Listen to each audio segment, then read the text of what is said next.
This CD contains some in a series of radio shows presented by Pastor Sheldon Emry. On the original cassette tape masters, some of the various shows were edited together without any breaks, so we have divided the audio into segments that will fit onto a single CD.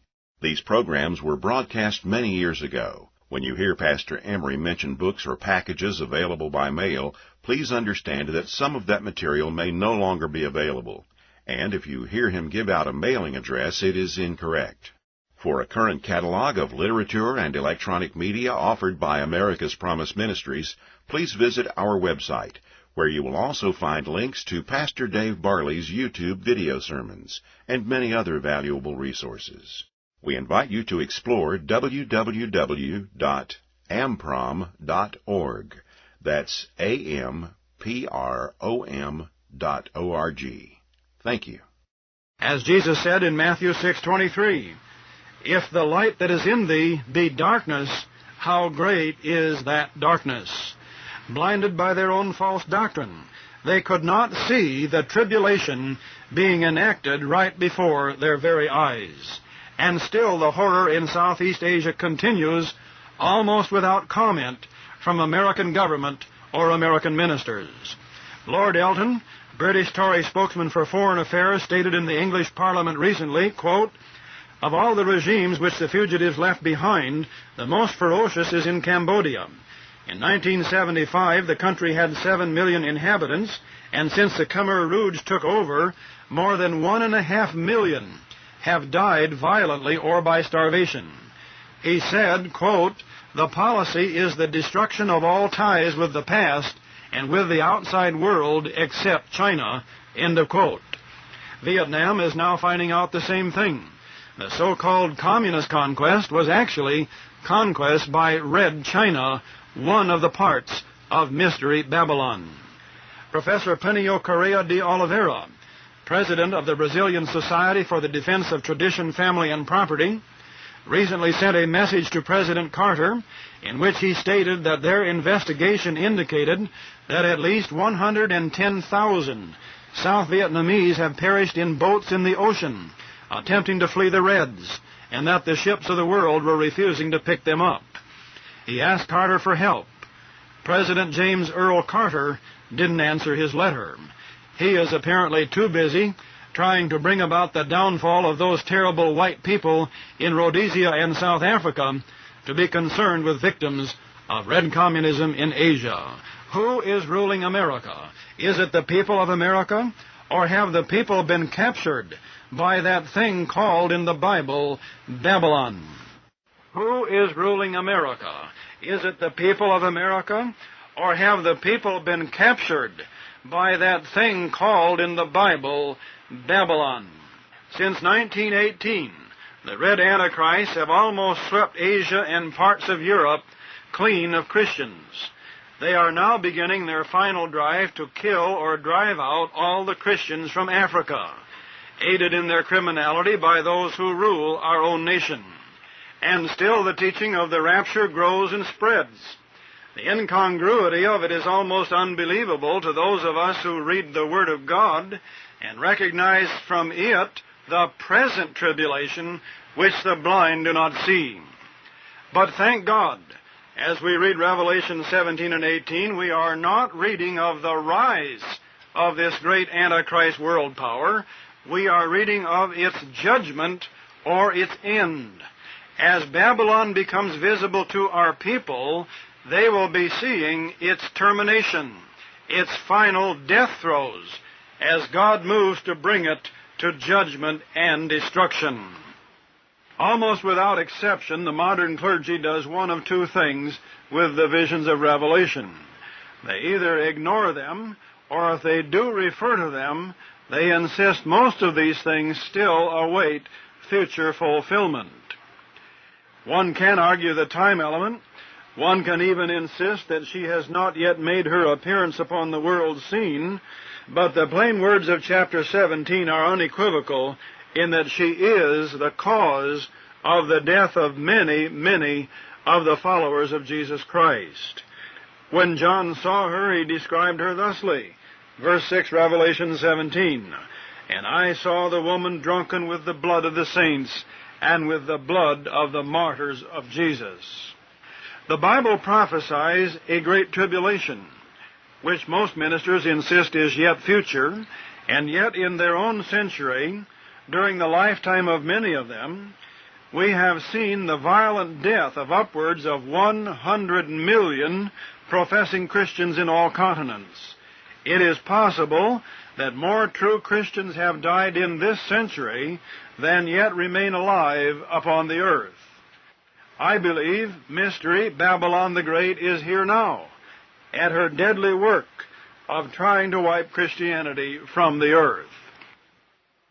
I hate to be repetitious, but because of so much preaching today that Christians will not be here when these things are fulfilled, I have to keep repeating to my listening audience that not only will God's believing Christians be here when this takes place, but that it is God's people who are the target and the victims of this cruel world-ruling power called Mystery Babylon the Great.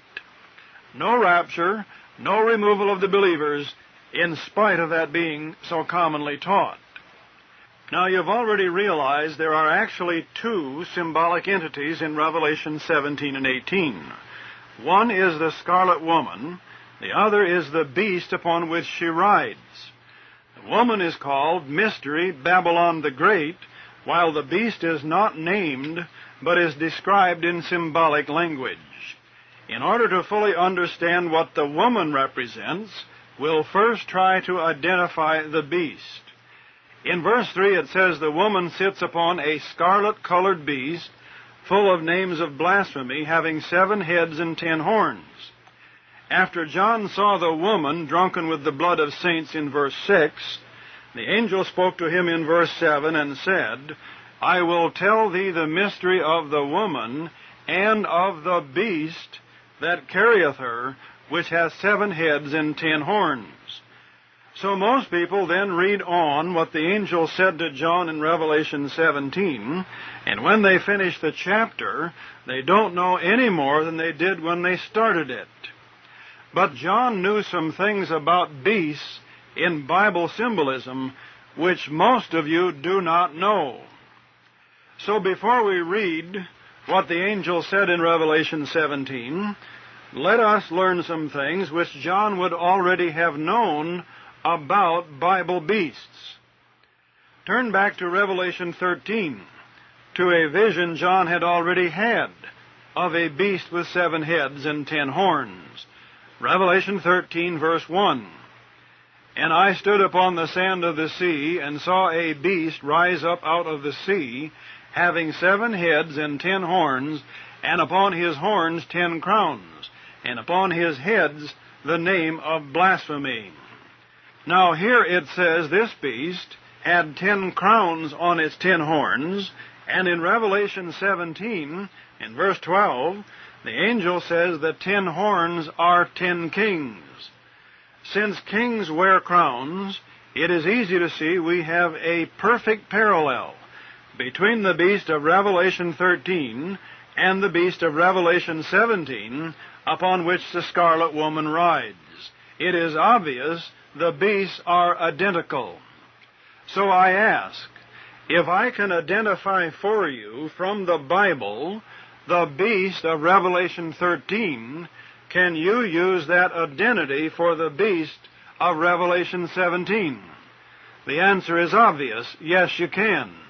And John would have known that, and would have known these were symbols for something which had existed for many centuries.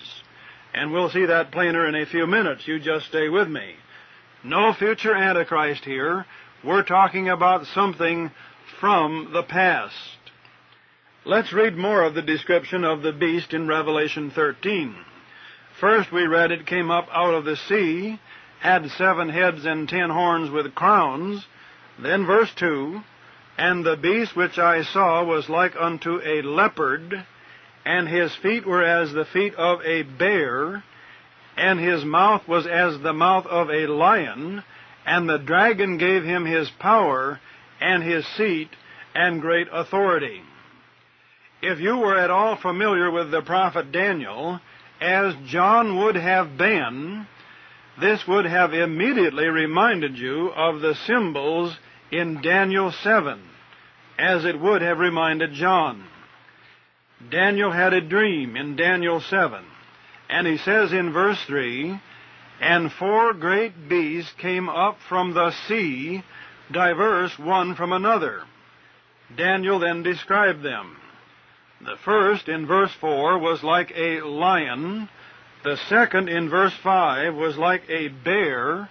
The third, in verse 6, was like a leopard. So here we have the 3 identical beasts which are listed as being parts of the one beast which John saw in Revelation 13. And Revelation 13 also mentions a 4th beast, there called a dragon. And Daniel 7 also describes a 4th beast. He does not give it a name, but in verse 7 he says it has 10 horns. Then if you will add up the heads of Daniel's beasts, you will have 1 head for the first beast, 1 for the second, and 1 for the 4th, but in verse 6, Daniel says the 3rd beast had 4 heads.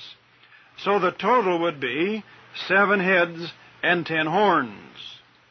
So Daniel, in his dream in Daniel 7, saw 4 beasts, with the 3 which were named having the same names as the 3 parts of a beast John saw 600 years later on the Isle of Patmos, a beast which fits the description of the beast which Mystery Babylon was riding, a beast with 7 heads and 10 horns. At this point, the coincidence is too great not to believe but that Daniel and John must have seen a vision of the same thing. So an understanding of the one will help in understanding the other. So before we speculate as to what the beast with 7 heads and 10 horns was in Revelation 17, let's see what it was in the book of Daniel. In Daniel 7, the 4th beast is not given a name, but verse 7 says that it was dreadful and terrible and strong exceedingly, and it had great iron teeth. And remember that word iron, we'll get to that later. It devoured and brake in pieces, and stamped the residue with the feet of it, and it was diverse from all the beasts that were before it, and it had 10 horns. In Revelation 13, the 4th beast is named. It is called a dragon. And it says in verse 2, "And the dragon gave him his power, and his seat, and great authority." So the 4th beast also fits Daniel's 4th beast, although there is no name in Daniel. For we read in Daniel that it devoured and brake in pieces, and stamped the residue with the feet of it. That would seem to indicate in both chapter 13 of Revelation and Daniel 7 that the 4th beast, called the dragon in Revelation 13, prevailed over the 3 previous beasts, possibly destroying them, or at least absorbing them. For it says, quote, "It devoured," and it does mention teeth. Now, to make a long story short, especially because of our limited time, and because I am sure some of you know what these 4 beasts stand for, I will name them in the order in which they appeared in Daniel 7. The first, the lion, was Babylon, the empire in which Daniel was actually living when he saw most of his visions or dreams. The lion was the ancient symbol of Babylon. Excavations in recent years have disclosed that every gate of Babylon was guarded by a huge stone lion with wings. The second beast, the bear, stands for Medo-Persia, the empire which conquered Babylon while Daniel was there. You all remember the story of the handwriting on the wall, which Daniel interpreted for Belshazzar, the king of Babylon, in Daniel 5 and verse 25 through 28. Quote, "As God hath numbered thy kingdom and finished it, thou art weighed in the balances and art found wanting, thy kingdom is divided and given to the Medes and the Persians. That prophecy was fulfilled that very night, when the Medes and Persians entered Babylon through the water gate and conquered the city. The third beast was then the next kingdom, Greece, which under Alexander the Great conquered and ruled the kingdom of the Medes, the Persians, and all of ancient Babylon. In Daniel 7, that third beast, the leopard, is said to have 4 heads. And if you recall your history, Alexander the Great died just shortly after he had conquered all of the Medo-Persian Empire, and his kingdom was divided among his 4 top generals. So the whole kingdom was divided into 4 kingdoms, or had 4 heads, just as described in Daniel 7 and verse 6. And by now some of you are saying, either that Pastor Emry is sure pretty smart to know all of this, and to give the names of empires to those beasts Daniel saw, or else he is just guessing. No, it is neither intelligence nor guessing, for I simply read chapter 2 of Daniel and chapter 8 of Daniel. In 2 other visions, the names are actually given: Babylon, Medo-Persia, and Grecia, or Greece as we know it today. Oh yes, God actually named the empires which would succeed Babylon way back when Daniel was in Babylon and before Babylon fell to the Medes and the Persians.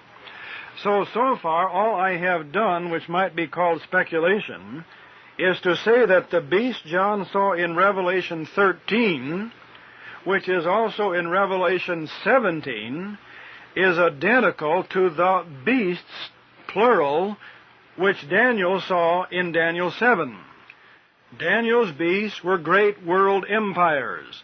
They are named in Daniel 2 and Daniel 8. So I say that by using Bible symbolism to interpret Bible symbols, that John's beast in the book of Revelation would be the same identical world empires. The lion, Babylon; the bear, Medo-Persia; the leopard, Grecia, or the end of the empire of Alexander the Great. So in both Daniel 7 and in Revelation 13, we then have a 4th beast, or a world empire. In Daniel, that 4th empire is not named at all, only described. In Revelation 13, it is described and named the dragon. All right, the first 3 beasts were world powers, so it is logical to assume the 4th beast would also be a world power.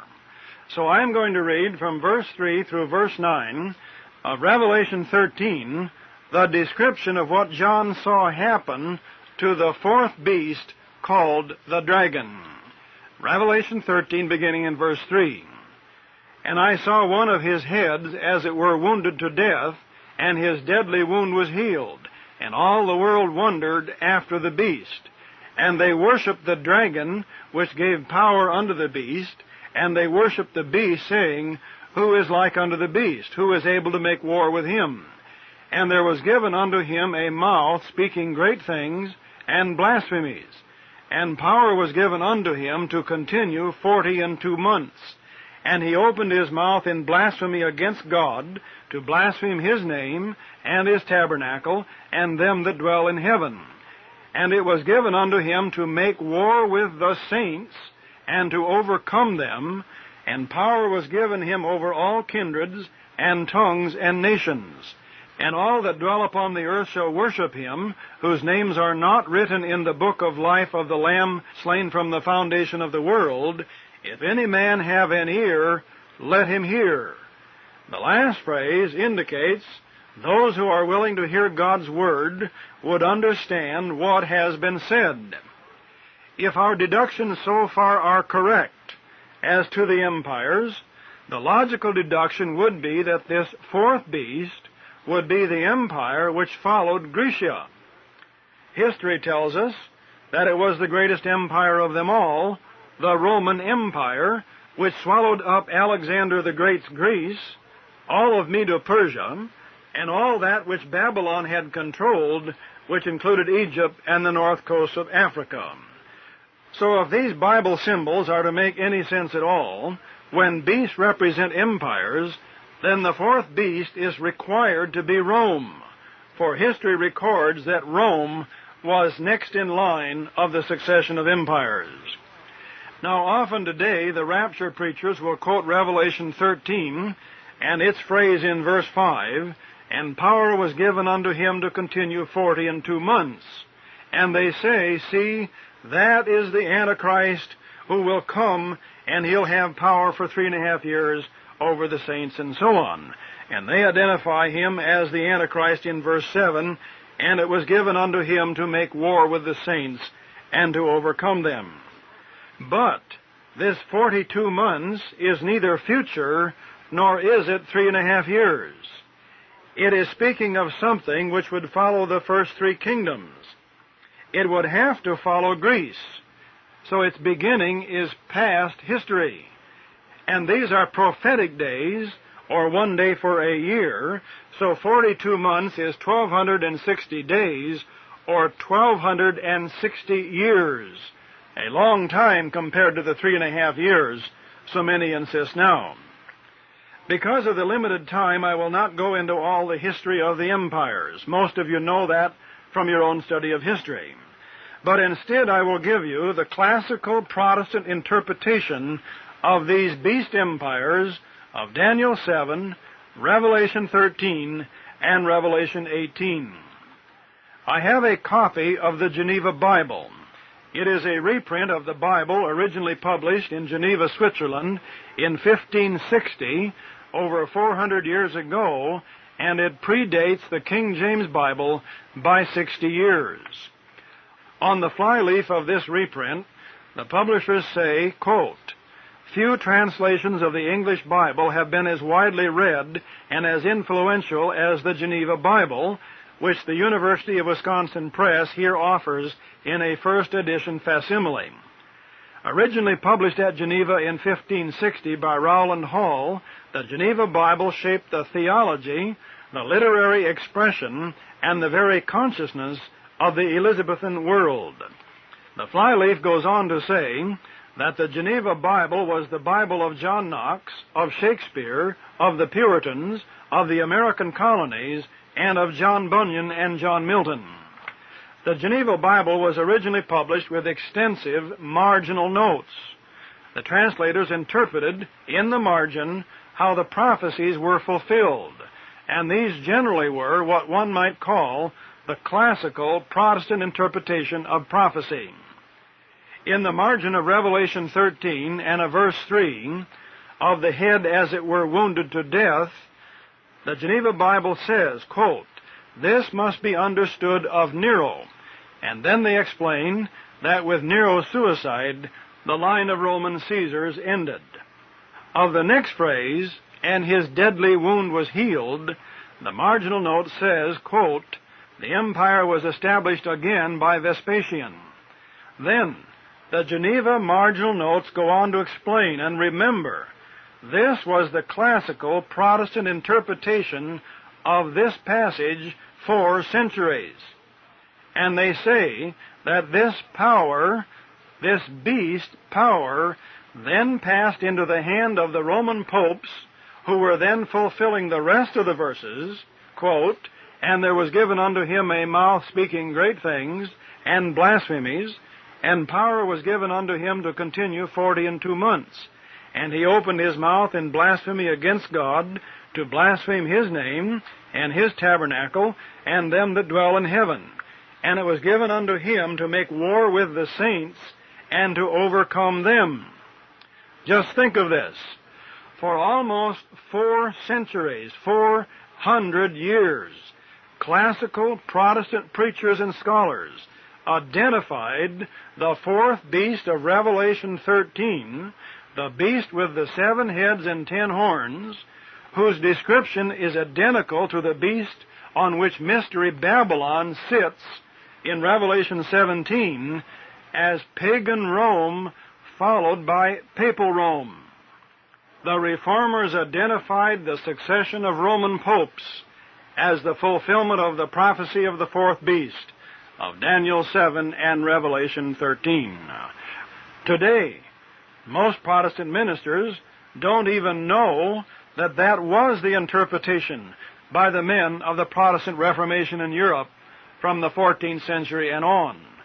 And today they blindly take the same passages and apply them to some future Antichrist whom they say has not yet arrived on the world scene. And by their teaching they then hide from their Protestant congregations or listeners the original prophecy theology of the Protestant Reformation. And so millions of gullible American Protestants fall for the nonsense, the fairy tale, the false doctrine that Revelation 17 is a prophecy of a future Antichrist. No, the Protestant reformers already knew 400 years ago that the visions of the last part of the book of Revelation were of the history of the world, beginning as far back as Babylon, Medo-Persia, Greece, and Rome, and coming right on down to the end of this age. No wonder American churchgoers are blind to prophecy today. Since the rapture preachers use the prophecies about the beasts in both Revelation and the book of Daniel, and the description of what will happen to and through Mystery Babylon in Revelation 17 and 18 as their supposed source of information about the 7-year tribulation and the rule of the future Antichrist, we are studying those beasts and Mystery Babylon direct from the Bible itself. And I think you will finally agree, if you will continue to listen, that those chapters describe a tribulation on the earth which began centuries ago and still continues and will soon not begin, but will soon end. The description of Mystery Babylon in Revelation 17 itself proves the doctrine of the pre-tribulation rapture is false, without further evidence, if our people would but read it. John wrote in Revelation 17 and verse 6 that the scarlet woman was drunken with the blood of the saints and with the blood of the martyrs of Jesus. After she was destroyed, and her destruction is described in Revelation 18, he said in verse 24, "And in her was found the blood of prophets, and of saints, and of all that were slain upon the earth." To be charged with the killing of the martyrs of Jesus, Mystery Babylon would have had to have been guilty of killing Christians. If this is a description of something which rules after there are no more Christians on the earth, then God was mistaken in what he wrote in Revelation 17. If she is found to have killed God's prophets, then she must have been the enemy of God's prophets in past millenniums. She cannot be representative only of some future Antichrist. We'll first recap a little and then go on. In Revelation 17, the scarlet woman, called Mystery Babylon the Great, is said in verse 3 to be sitting upon a scarlet-colored beast full of names of blasphemy, having 7 heads and 10 horns. We set about to identify the beast, since it must be coexistent with the woman. We turn to Revelation 13, because there, in another vision, John saw a beast with 7 heads and 10 horns rise up out of the sea. John said of that beast in verse 2, "And the beast which I saw was like unto a leopard, and his feet were as the feet of a bear, and his mouth as the mouth of a lion, and the dragon gave him his power and his seat and great authority." The animals listed in that beast immediately led us to Daniel 7, where Daniel had a dream of 4 great beasts rising up out of the sea. The first was like a lion, the second like a bear, and the third like a leopard, and it had 4 heads, And then he describes a fourth beast, but does not name it. So Revelation 13 has a beast with 7 heads and 10 horns, with parts of it named the same as 3 of Daniel's 4 beasts. And since one of Daniel's 4 beasts had 3 heads, the 4 of them would have a total of 7 heads. And in verse 7 and verse 20 of Daniel 7, we read the 4th beast had 10 horns. The parallel between Daniel and Revelation is so perfect, we must assume Daniel was describing the same thing John saw in Revelation 13, and the beast of Revelation 13 is so perfectly matched to the beast on which the woman sat in Revelation 17 that it too must be a vision or a sign of the same thing. Well, identifying the beast or the beasts of Revelation 13 and Revelation 17 is really quite simple.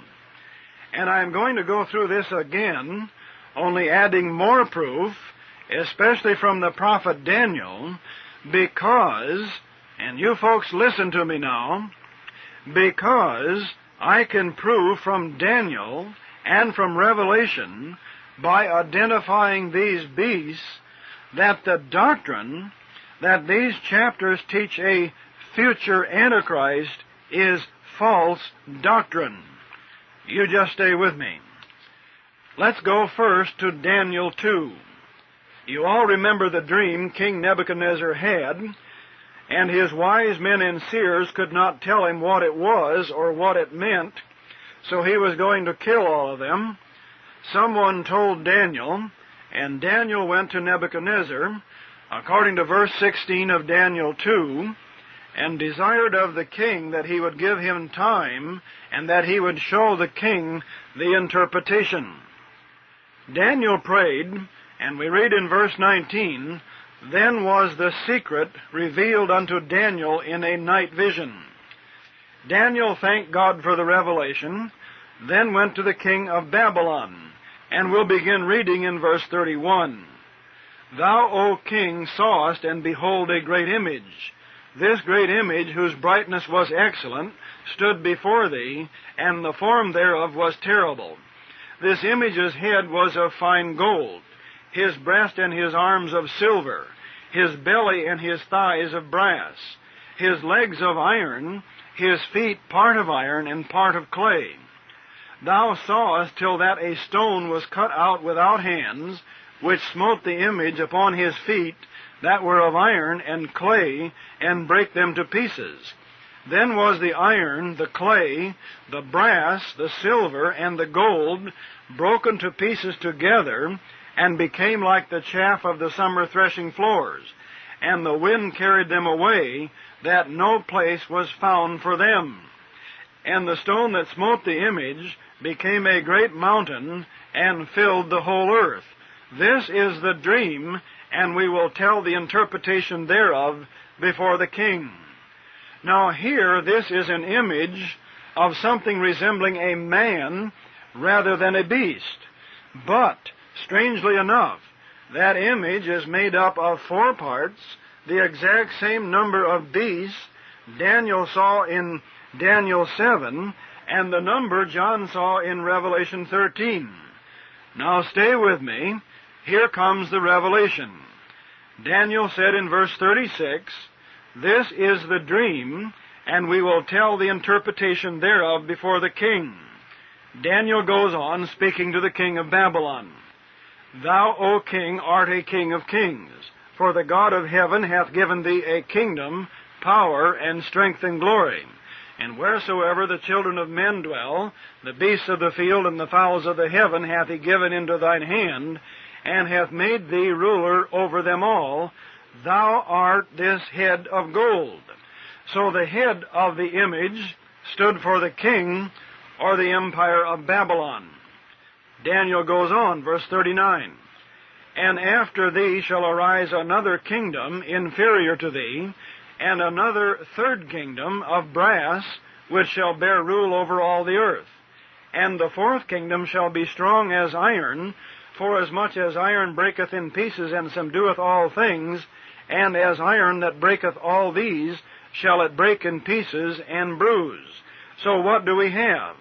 We have a vision of 4 successive kingdoms, beginning over 3,000 years ago in Babylon.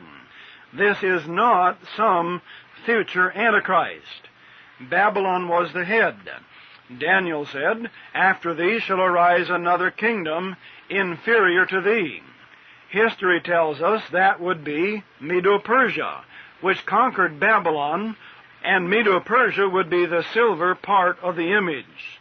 The third kingdom of brass would be Greece, which conquered Medo-Persia. The fourth kingdom of iron would then be Rome, which conquered Greece, all of Medo-Persia, and Babylon.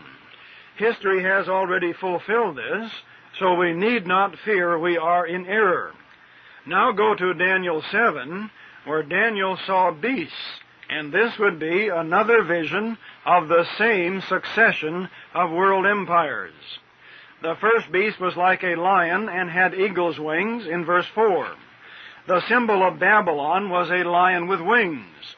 Excavations of the ancient city have found each of its gates guarded by massive stone lions with wings.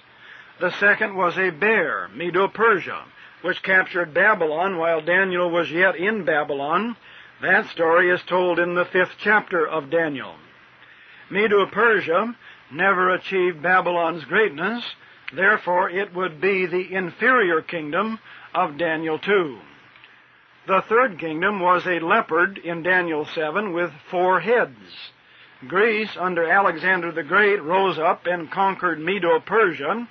Alexander died, and his kingdom was divided into 4 parts, each part ruled by one of Alexander's 4 top generals. That would be the part of the image which was brass in Daniel 2. The fourth part of the image of Daniel 2 was legs of iron. The fourth beast of Daniel 7 is said in verse 7 to have iron teeth, with which it devoured and brake in pieces. Now some may think we have a discrepancy here, because the image of Daniel 2 also mentions something beyond the legs of iron. That would be the feet of iron mixed with clay. So this would seem almost to be a 5th kingdom, while no 5th beast is mentioned in Daniel 7, nor in Revelation 13. There is a reason for this iron mixed with clay, which really is a continuation of the Iron Kingdom, and I will explain that in detail later on. But first turn to Daniel 8, for some may argue with my identifying the Medo-Persian Empire as the kingdom which followed Babylon, and Greece as the third one, since they are not mentioned by name in Daniel 2 or Daniel 7, even though we know from history these were the kingdoms which rose up in that order after Babylon. But in Daniel 8, Daniel had another vision, and they are mentioned by name. In verse 2, Daniel says he, Daniel, was in Shushan in the palace. That would be in Babylon. Now listen to this vision, beginning in Daniel 8 and verse 3. Then I lifted up mine eyes and saw, and behold, there stood before the river a ram which had 2 horns, and the 2 horns were high, but one was higher than the other, and the higher came up last. And I saw the ram pushing westward and northward and southward, so that no beast might stand before him, neither was there any that could deliver out of his hand. But he did according to his will, and became great. And as I was considering, behold, an he-goat came from the west on the face of the whole earth, and touched not the ground. And the goat had a notable horn between his eyes. And he came to the ram that had 2 horns, which I had seen standing before the river, and ran unto him in the fury of his power. And I saw him come close unto the ram, and he was moved with choler against him, and smote the ram, and brake his 2 horns, and there was no power in the ram to stand before him, And he cast him down to the ground, and stamped upon him, and there was none that could deliver the ram out of his hand. Now, if you will look over quickly to verse 20, the angel gives Daniel the explanation of this vision, and he says, "The ram which thou sawest having two horns are the kings of Media and Persia." So remember, Daniel saw a ram with two horns, one higher than the other. This was the combined empire of the Medes and the Persians. One was small and one was larger. But they pushed west and north and south, as we know, and conquered Babylon. In verse 21, Gabriel went on and said, "And the rough goat is the king of Grecia, and the great horn that is between his eyes is the first king," and that would be Alexander. Then if you will go back to verse 8, "Therefore the he-goat waxed very great, and when he was strong, the great horn was broken." That would be Alexander's death. "And for it came up four notable ones toward the four winds of heaven." Those four are explained by the angel Gabriel in verse 22. "Now that being broken," in other words, the horn, Alexander, being broken, "whereas four stood up for it, four kingdoms shall stand up out of the nation, but not in his power." So we have in the book of Daniel the specific names of two of the four beast kingdoms named. There is no excuse for modern ministers reading the descriptions in Daniel 2, Daniel 7, Daniel 8, Daniel 11, Revelation 13, Revelation 14, and Revelation 17 and 18, and saying, "Oh, these are of a future Antichrist kingdom that will come sometime in the future upon the earth." No, if you, dear people, would read your Bible, you would find that the angel Gabriel named two of the kingdoms in the series of the four, so that we who live in the end of the age can look at history and know these passages are past history. Past history. It is a great tragedy in Christendom that millions of church-going people never read enough of their Bible to find out that God has given them evidence in the Bible that will prove whether doctrines taught by ministers are true or false doctrines. If you will read the last part of Daniel 7, you will recognize about 15 or 20 verses in there which are used over and over and over by the so-called rapture prophecy preachers to preach of a great future Antichrist. And yet if you would read on in Daniel 8, you would find those beasts can easily, simply, biblically be identified as Babylon, Medo-Persia, Greece, and Rome, and they began to fulfill these prophecies over 2,500 years ago. I listened to a rapture Antichrist preacher just a few days ago read verse 24 and 25 of Daniel 8 and tell his audience that was a description of the future Antichrist. Read them with me. Verse 24 and 25 of Daniel 8. "And his power shall be mighty, and not by his own power, and he shall destroy wonderfully, and shall prosper and practice, and shall destroy the mighty and the holy people. And through his policy also he shall cause craft to prosper in his hand, and he shall magnify himself in his heart, and by peace shall destroy many. He shall also stand up against the Prince of Princes, but he shall be broken without hand." And then this man spent about 10 or 15 minutes telling all about the great Antichrist who was to come in the future. But if he had read verse 22 and 23 to his audience, they would have recognized this was a prophecy which was to come to pass after the power of Greece was broken. Listen to it. after verse 21 identifies the power as Greece. Now that being broken, whereas 4 stood up for it, 4 kingdoms shall stand up out of the nation, but not in his power. And in the latter time of their kingdom, when the transgressors are come to the full, a king of fierce countenance and understanding dark sentences shall stand up. And then come verse 24 and 25. When does this creature, this ruler, described in verse 24 and 25, arrive on the world scene? He arrives on the world scene at the very end of the breaking of Alexander's kingdom of Greece, 2,200 years ago. And yet this man, who is on hundreds of radio stations around America, read verse 24 and verse 25 of Daniel 8 and told his poor deluded listeners that these verses would be fulfilled in a future world ruler. May God have mercy upon our poor, frightened, deluded, and deceived people. We will further compare the visions or images of Daniel 2, Daniel 7, Daniel 8, Revelation 13, 14, and 17, and consider what is the end of those beast kingdoms. Most of it now, of course, is past history.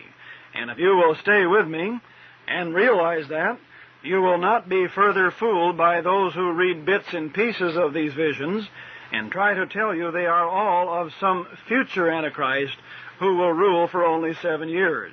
You will know there is no rapture.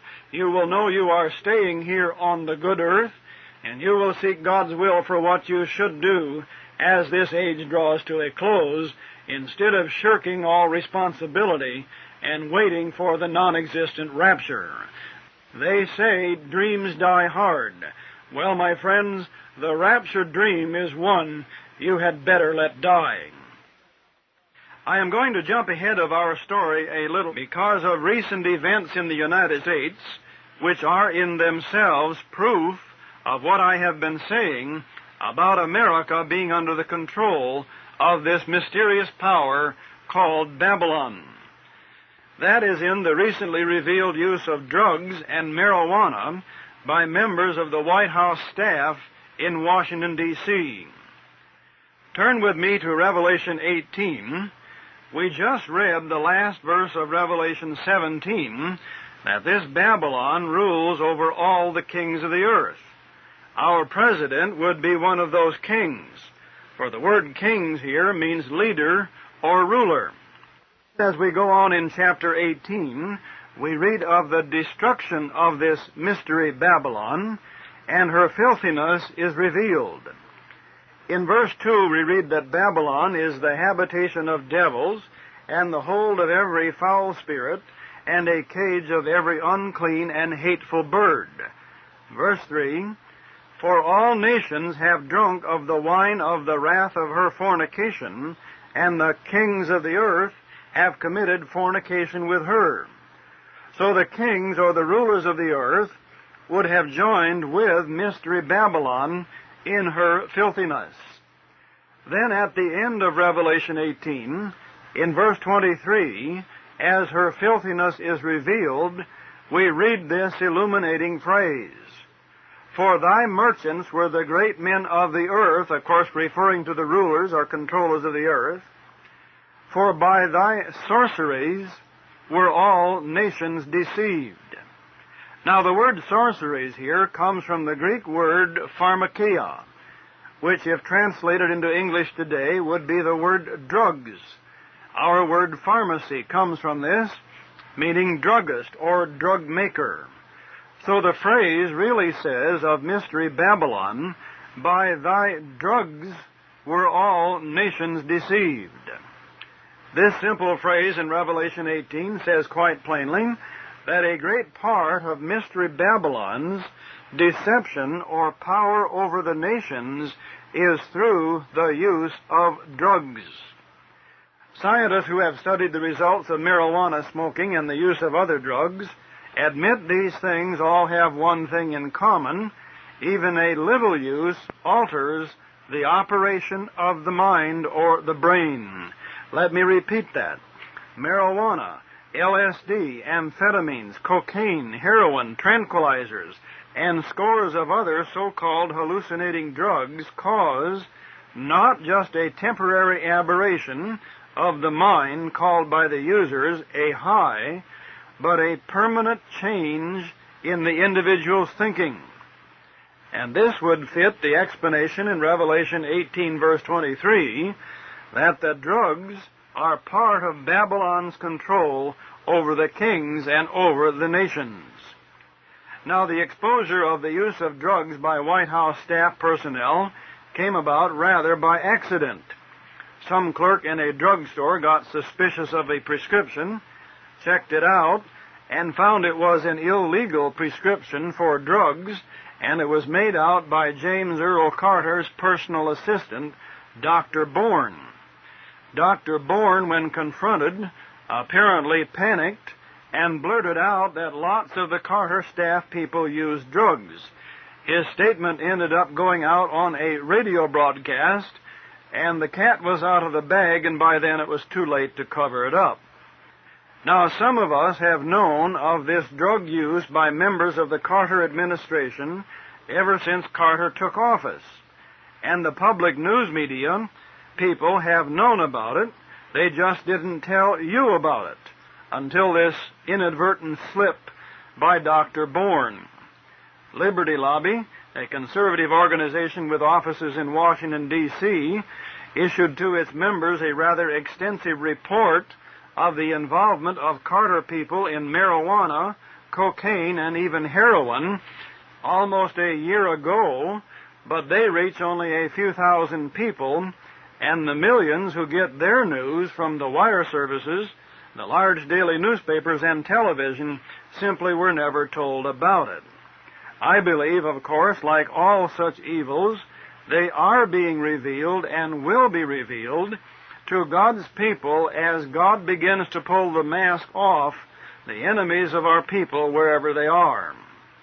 After this seemingly accidental public exposure of drug use in the White House, our newspaper here in Phoenix, the Arizona Republic, ran an editorial on July 26th in which they condemned it, but they also revealed that drug use has been known for a long time by the news media. I will read the article in full, and I will include a copy of it in our new packet of literature for this month, the August packet. I'll give you my address later where you can write for this. And don't turn me off the radio. You listen. I am reading something from our own newspaper. The editorial has a headline, Presidential Potheads, ? Quote, "The presidency of Jimmy Carter, conceived in and dedicated to decency, is facing a scandal so ugly and unmanageable that it may foretell his fate in 1980. It seems certain now that the president must answer to the American public about the casual and open use of drugs and marijuana by his inner circle of staff members. The lid on this well-guarded practice was taken off last week by Dr. Peter Bourne, Carter's drug abuse advisor, who quit after having written an improper prescription. In a statement to the New York Times, Bourne matter-of-factly said that there was a high incidence use of the hard drug cocaine by senior and junior staffers. But while this may be news to most Americans, it apparently is nothing new to the Washington Press Corps, some of whose members also regularly use drugs or marijuana. And thereby hangs a tale, and I'm reading from the Arizona Republic editorial. Going on. While quick to pillory other public officials for their philandering or personal lapses, the Washington Press Corps has been reluctant to write about drug use in the White House because some newsmen also use drugs. The chief of the Chicago Sun-Times Bureau in Washington, Patrick Auster, said so flatly yesterday in a nationally distributed commentary. In fact, Auster accused reporters of helping keep the lid on the story. Quote, "The reporters who could write the most authoritative account of White House drug habits are engaged in a cover-up, end of quote from Patrick Auster. The editorial in the Phoenix newspaper goes on. And why? Because, according to Auster, they fear that if they blow the whistle on Carter aides, then White House insiders will blow the whistle on reporters who use drugs. Auster said that the fumes from marijuana routinely waft through planes on presidential trips and at parties on the White House lawn. Fumes from joints smoked by Carter aides as well as reporters. Let me repeat that last paragraph about what the man in charge of the Chicago Sun-Times office in Washington, D.C. said. Auster said that the fumes from marijuana routinely waft through planes on presidential trips and at parties on the White House lawn.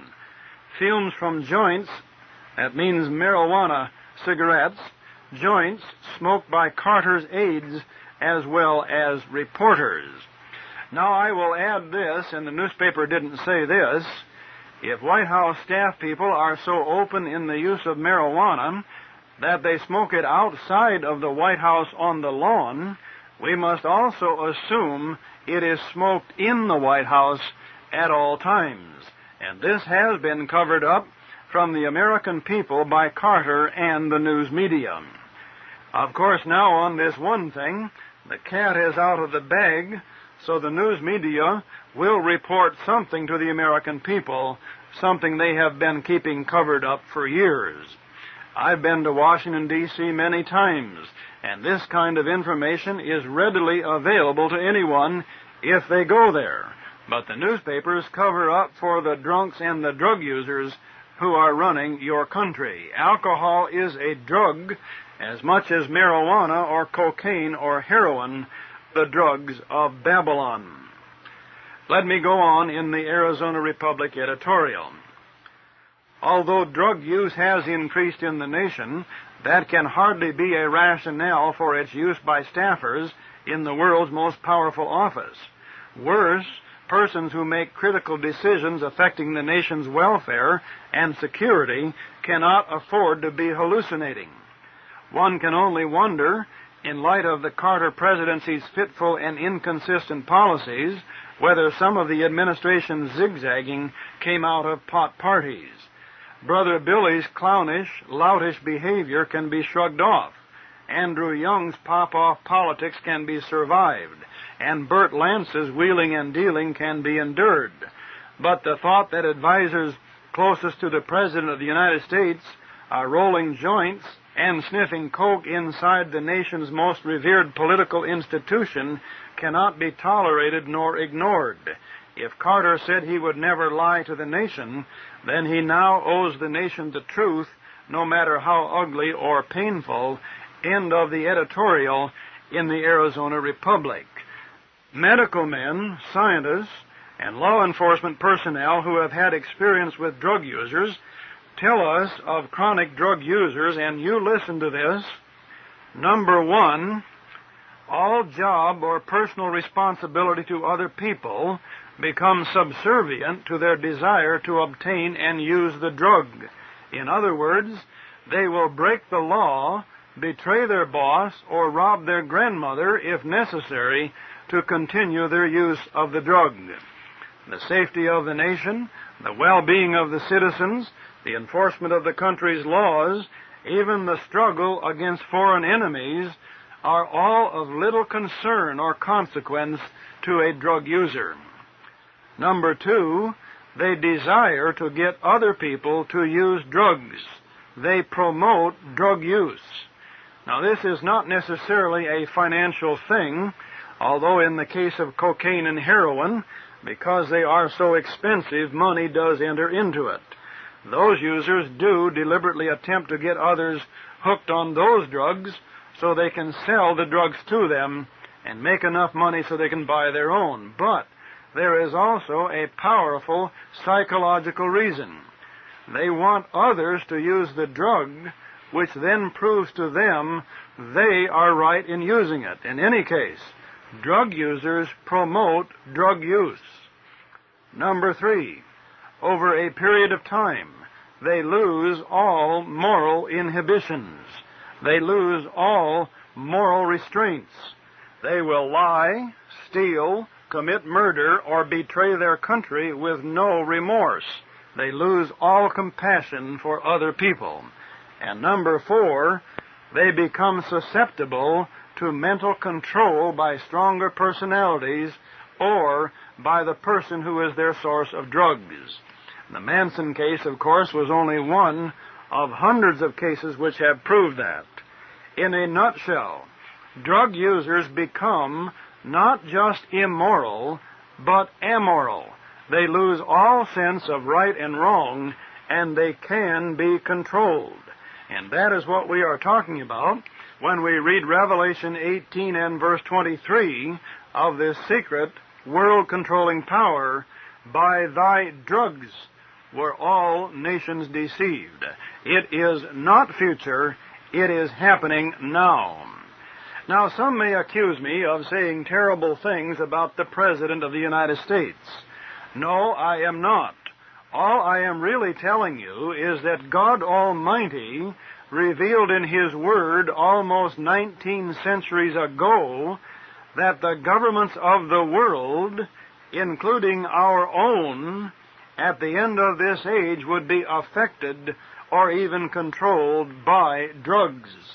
Revelation 17:18 says this wicked system rules over all governments. I say that must include the government of the United States. Revelation 18:23 says the drugs of Babylon deceived the governments of those nations. And I say God has allowed the American people to catch a glimpse of information which proves that God's prophecies are always correct. No, the White House is not the only place using Babylon's mind-controlling drugs. Millions of Americans have been tricked into using the same kind of drugs through so-called legal prescriptions. In fact, many of them use the same drug that Dr. Peter Bourne prescribed for that White House staffer. Remember that drugs are a great part of Mystery Babylon's controlling force over the kings or the rulers of the earth. Drugs will be found in the governments.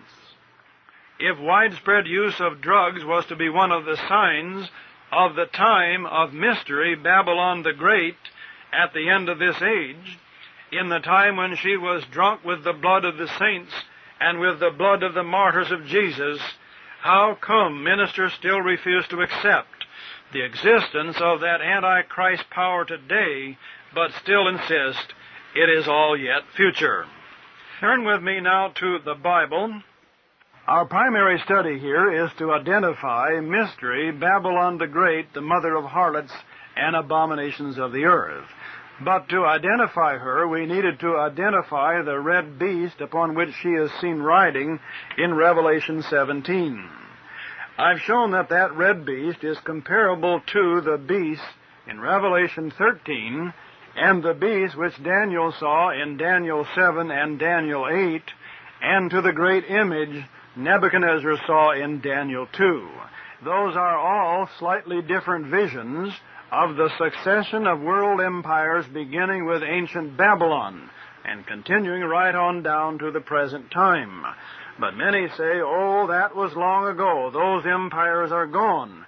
What do you mean that these visions have anything to do with the end-time world-ruling power, Mystery Babylon in Revelation 17? All of those successive empires have a direct bearing on the secret world government or ruling power which controls even our own government today. Turn with me to Daniel 2. Nebuchadnezzar saw a whole image. The head of gold, Daniel said that was Babylon. Breast of silver, we've identified that as Medo-Persia. Thighs of brass, that would be Greece. Legs of iron, that would be Rome. Then feet of part iron and part clay. And read with me in verse 34 and verse 35 of Daniel 2. Thou sawest till that a stone was cut out without hands, which smote the image upon his feet, that were of iron and clay, and brake them to pieces. Then was the iron, the clay, the brass, the silver, and the gold broken to pieces together, and became like the chaff of the summer threshing floors, and the wind carried them away, and no place was found for them. Notice a very important point often missed by Bible students. The whole image of these kingdoms remained intact until it was struck on the feet, and then they were all destroyed together. The same thing is true of the beast upon which the scarlet woman, Mystery Babylon, rides in Revelation 17. It is representative of the whole series of world empires which remains intact until the end of the age. Now, we think they were each destroyed in turn and now exist no more. But is it possible that although the empires themselves seem to have disappeared, that the secret power which ruled over them continued to rule over each successive empire and still rules the world today? Is that possible? The key is in Daniel 2. Daniel described a whole image. The head of fine gold, that is verse 32, identified as Babylon in verse 38. The breast and arms of silver, identified in verse 39 as the kingdom that would arise after Babylon. We know that was Medo-Persia, for they conquered Babylon while Daniel was still there. The belly and thighs of brass, which was fulfilled in Greece, which conquered Medo-Persia. And the legs of iron, which represent Rome, which then conquered Greece, all of Medo-Persia and Babylon. Now, history seems to tell us that each of these empires destroyed the previous one. But it is more nearly true that they did not destroy, but instead absorbed the previous ones. The term devour is used in Daniel 7:7. In fact, the Daniel 2 image is not several images, but one great whole. And we read in Daniel 7, where each kingdom was a separate beast, in verse 12, as concerning the rest of the beasts, they had their dominion taken away, yet their lives were prolonged for a season and a time. To put it another way, each kingdom really continued inside the succeeding kingdom.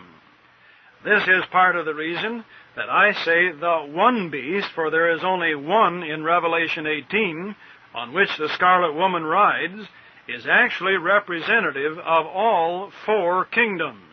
It is not just end-time nations as such, but stands for the whole series of world powers.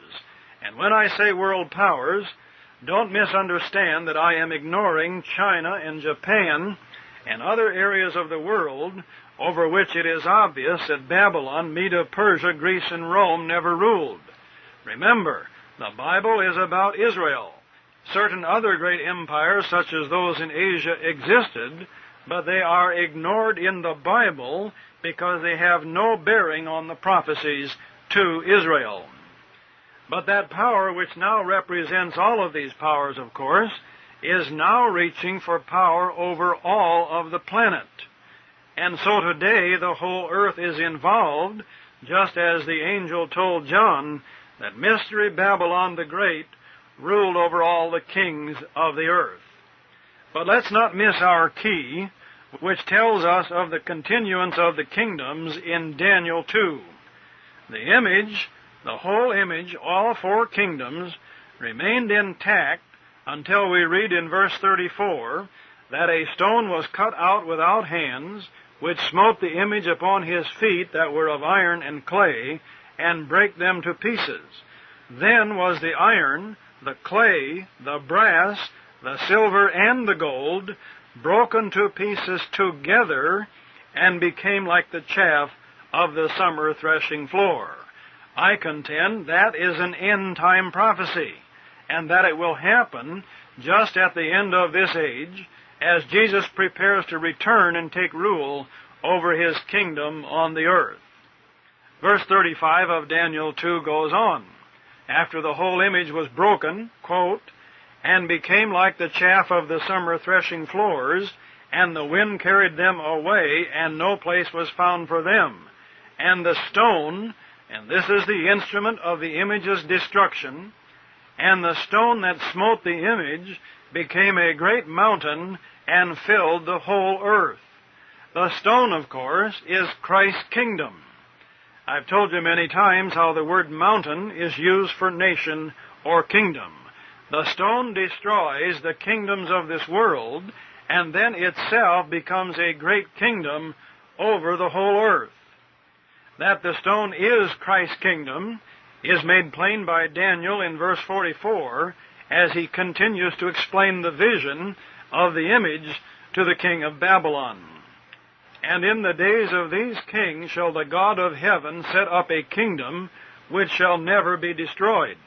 And the kingdom shall not be left to other people, but it, or the kingdom, but it shall break in pieces and consume all these kingdoms, and it shall stand forever. So several things are revealed in Daniel 2 and verse 44. Number one, the kingdom set up by the God of heaven was to be set up while the first four kingdoms still existed.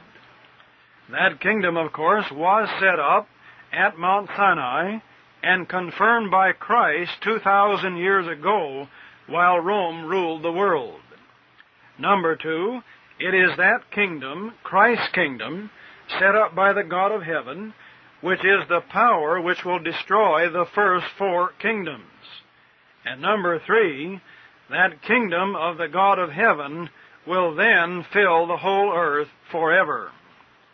The obvious conclusion is that these first four kingdoms are not gone, but continue to exist in some form until their final destruction all at one time, to be immediately followed by the full manifestation of Christ's kingdom.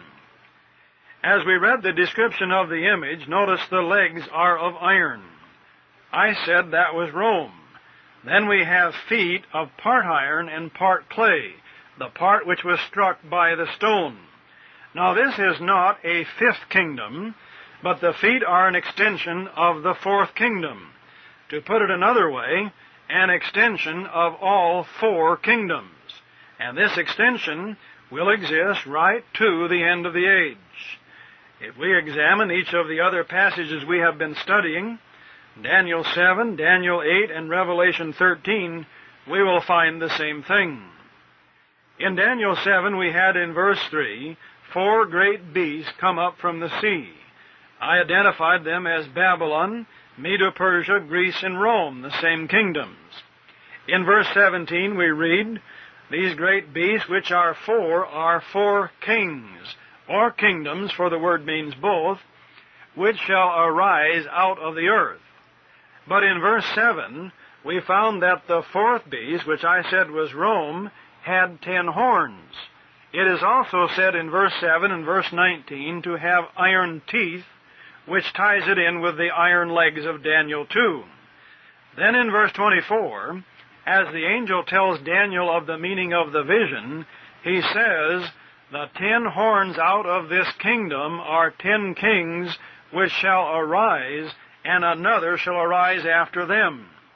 So, we see that rising out of the fourth kingdom are 11 other kings or kingdoms. In other words, the horns are a continuance of the kingdoms, just as the feet of iron and clay are a continuance of the kingdoms in Daniel 2. Daniel 7 makes it plain also that this continuance reaches right on to the end of the age. In verse 21 and 22, I beheld, and the same horn made war with the saints, and prevailed against them. This, of course, would be the time of persecution and tribulation when the horns ruled, the powers which followed that of Rome. Until the Ancient of Days came, and judgment was given to the saints of the Most High, and the time came that the saints possessed the kingdom. The angel enlarged upon this in verse 23 through 27, repeating that the 10 horns and the 1 horn will speak great words against the Most High. In other words, they will be anti-God, and shall wear out the saints of the Most High. So they will be at war with the Christians. And the last of verse 25 says, and they, meaning the saints, and they shall be given into his hand until a time and times and the dividing of time. So the Christians will be in captivity under this last vestige of the 4 beast kingdoms.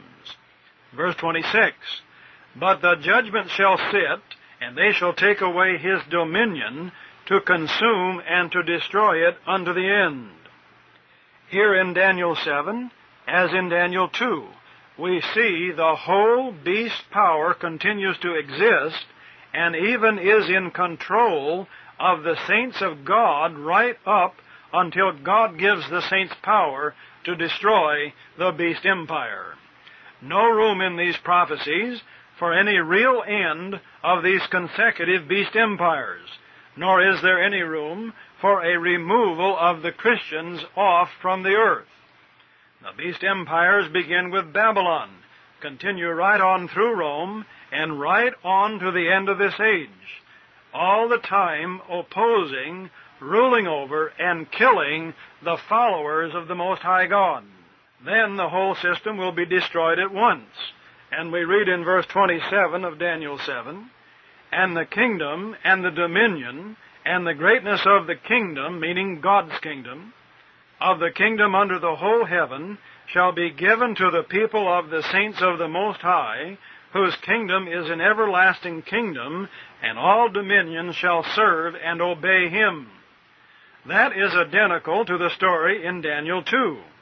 The whole image of the 4 beast empires and its end of the age extension persecutes and rules over God's people right down to the end of the age.